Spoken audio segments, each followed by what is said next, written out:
My name is Bob Franklin. I am 8 years old. I'm going to tell you about something really crazy that happened at my house one night a few weeks ago. You might not believe it, but it is 100% true. It was a dark and stormy night. Lightning struck, thunder rumbled. My little brother, 6-year-old John, was scared. He cried, "We are going to die." But Dad said to him, "Don't be afraid, we'll be okay." I noticed a flash of green fill the room. I thought, no, it couldn't be. I opened the window to see what it was. I jumped back and screamed, "Ah!" There was an ugly, bumpy face staring back at me with a blank expression. Could it be? No, it must be a burglar, I thought to myself. I called out to my father, "Dad, come quick." He was still comforting John, who was crying, but he ran over and saw the hideous face. "What is that?" he exclaimed. "It's so ugly. I'll call the police." Just then, I saw a purple flash come in through the window. Suddenly, I knew what was going on. It was him. I knew what I had to do. Before my father had a chance to get to the phone, I called out, "Wait, don't do anything. I'll tell you everything later. Just trust me." My family didn't know this, but I'm not just a regular kid. I used to be a superhero. I thought that I had put my past behind me. Really, I just wanted to be a regular kid.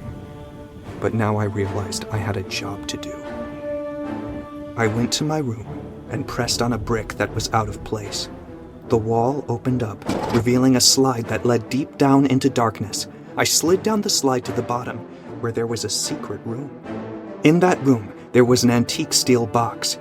It was sealed shut, but I had the key. I opened the ancient box and took out a small, purple diamond. It was a magical stone. Quickly, I went back up the secret passageway that led back up to my room, avoiding the lasers that started shooting out from the walls. I designed the security system, so I knew exactly where to go, but anyone else would have been zapped. I returned to my family and told my father and John to touch the stone.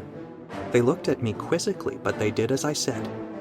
As soon as all of us were touching the purple stone together, bolts of purple lightning coursed through our bodies.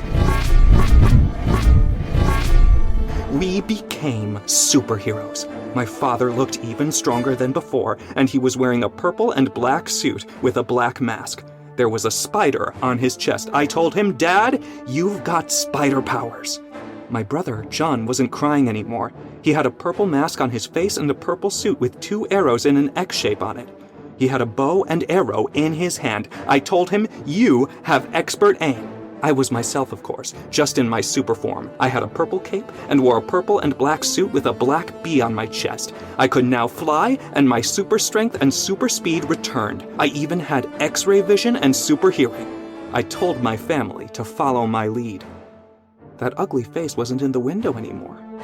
I thought, oh man, maybe I did all this for nothing. Maybe I was imagining things. But then, suddenly, there was a loud banging at the door. I looked out the peephole and saw that there were about 10 bumpy, ugly, drooling zombies. We went outside from the back to take them by surprise. They were not just regular zombies. They were superhero zombies. We battled them for hours.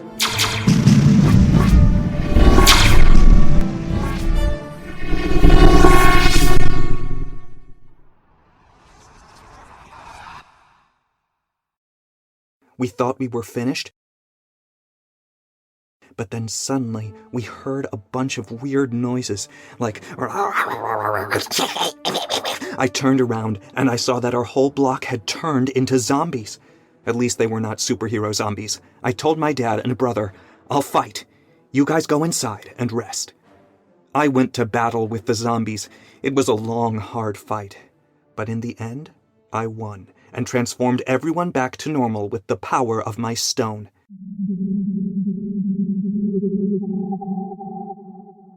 As I walked back home, I realized that I could not go back to being a regular kid. There is still too much evil in the world, and I have too much power inside me to just ignore it and do nothing. But at least now, I will have my family by my side. The end.